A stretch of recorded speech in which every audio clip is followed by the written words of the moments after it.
Well, hello there. Glad you stopped by again. I hope you have time for a story. Uh, in memory of almost losing 4 or 5 years of my life last weekend in a sporting event in Austin, Texas, I'd like to tell a story about another football game many years ago that came about to close to the same conclusion with a lot worse ramifications had we lost that one. It happened in 1974, homecoming weekend, the week before the Tennessee game. Never a good time to play anybody in Alabama history. And we were there, my brother, my father, my brother-in-law Philip, and I were there in kind of an unusual circumstance for us. We didn't go to a lot of games together. I'm not sure how it all played out that way, but I couldn't remember us attending one together before then.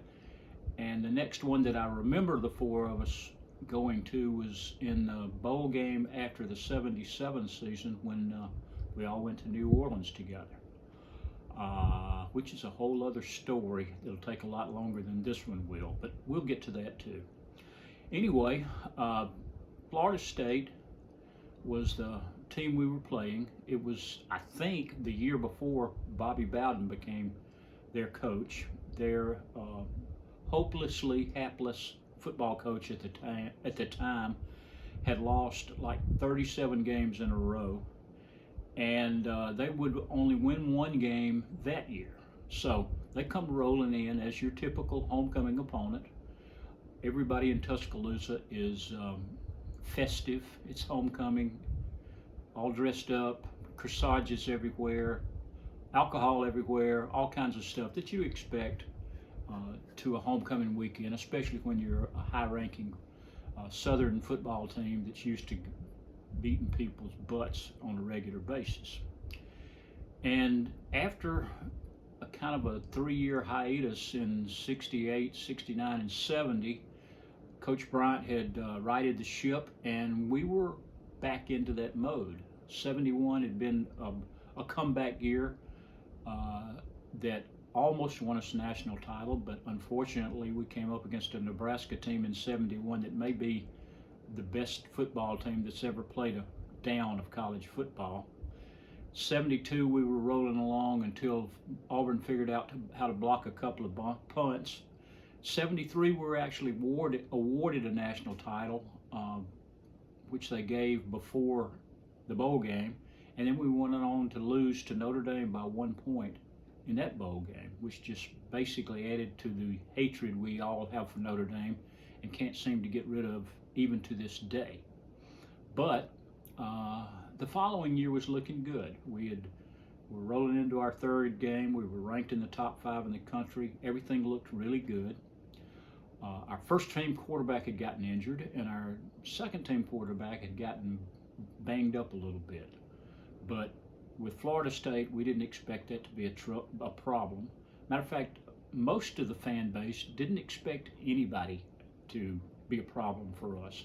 We had kind of lapsed into that period where two successful football teams get to the point where they are too confident, and they start whining about things like whether you covered the spread, or if you didn't look good enough on TV against a team where you should have looked better than you did, or your defense is not having enough shutouts, or your offense is not scoring enough points. And there was really a lot of whining going on around Tuscaloosa and throughout the state with people that put crimson hats on every week. So we roll in, and the first thing that happens in the ball game is Florida State takes the opening kickoff and drives it the length of the field for a touchdown. Well, the whiny ones among us started telling their buddies, well, I had money on this game. They're never going to cover now. Your typical stuff. And little did they know it was going to get a lot worse than that during the course of the game. Now, as a sidelight to that game, this is not a pretty story, but we were sitting in the section that usually where the longtime alumni sit. Again, I don't know where our tickets came from, But we were about midway up on the 40-yard line, 4 seats right together, and having a big old time, as we always did when we were together.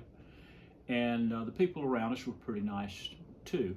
There was a young couple in front of us that didn't seem to belong there. I wondered if maybe the people that owned those tickets had not showed up, and these folks just came in there and sat there. Anyway, the girl had seemed to be a college girl, and she had probably had a little too much to drink.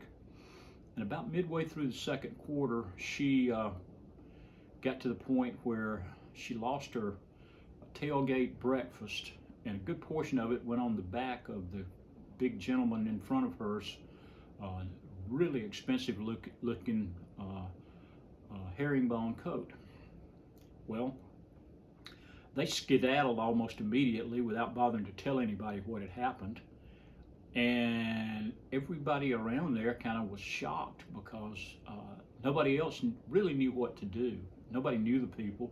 Nobody knew what the etiquette was for letting somebody know that somebody had upchucked on their back without them knowing about it. Usually when that happens, you know it happened. And so we sat there up until halftime trying to figure out what to do, whether somebody would tell them. And we were the ones directly behind them, so although there was a row between us, so we kind of felt a little guiltier than some of the rest of them that were off at the side that had better excuses. In the end, it was resolved because the old man got up and went to the restroom, and somebody in the restroom pointed out what had happened. And he and his wife had a discussion about it. The coat was cleaned up pretty well. And no, I kept waiting for somebody in their group to turn around and look at us and say, "Who did that and why didn't y'all tell us?" But that never happened. So back to the ball game. Third quarter went just like the first quarter had and the second had. And although our defense came to life after that first drive and kept Florida State from getting even close to the goal line, our offense was really sputtering with a third-team quarterback and 2 or 3 other people probably being held out, and a pretty basic game plan that we were doing where we didn't want anybody from Tennessee to see what we had in store for them the following week. So we rock on till late in the fourth quarter. We're down 7-0. And somewhere in that last quarter, I think it was late in the third, early in the fourth, we recovered a fumble and couldn't score a touchdown, but did manage a field goal. So we're down 4 points. And with perhaps their last drive of the day, Florida State went 3 and out, were deep in their own territory, and fearing that they were going to get a punt blocked because the last 2 had almost been blocked, they chose to take an intentional safety and get a free kick. So now we're looking at 7-5. They free kick the ball out to just past midfield, and all of a sudden we have a path to victory. All we need is a field goal to win the game. And the kicker was a guy that lived down the street from us. His name was Bucky Berry, and he was living off campus, and there was a few student apartments down the road from our house, so we knew who he was. We were not close friends. He didn't come over for chicken or anything, but we knew who the guy was, and he was a real reliable kicker, as Bear Bryant always had.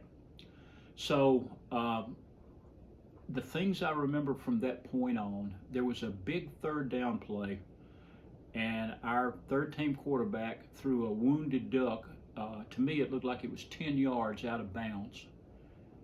And somehow, the guy who's now the general manager of the Baltimore Ravens, a fellow you might have heard of named Ozzie Newsome, probably the greatest tight end in history of any kind of football, got somehow stretched out that length, caught that football, and kept 1 foot in bounds, which got us a first down and kept the drive going. And I think 2 more running plays after that, and we were close enough to kick a field goal. So as the clock's running off, Bucky Berry, true to form, split the uprights with a field goal, and we won the game 8-7. Now, I was a little caught by surprise after what happened next, because I expected, with the whining that had been going on for the last all that season, and some in the previous seasons, where we weren't playing good enough and we needed to do this and all that kind of stuff. I don't know that I've ever seen a happier Alabama crowd after that game. As people left, it looked like some of the games we used to have at LSU, where we'd pull out one in the late part of the game and everybody would be just roaring happy for the win and not for anything else. So if you're an Alabama fan and you're watching this and you're a little disappointed that Alabama didn't cover the spread against Texas, and you're worried about all those penalties and how we didn't move the ball very much and our defense looked crappy and all that stuff, just keep in mind how sweet it is to win a football team. To win a football game with your team. And that's what we did that day in 1974, and that's what we did this past Saturday against Texas in a gigantic enemy crowd. So enjoy it while you can. There'll be a lot worse days than that. And thanks for watching Bleeding Crimson. We'll see you next time.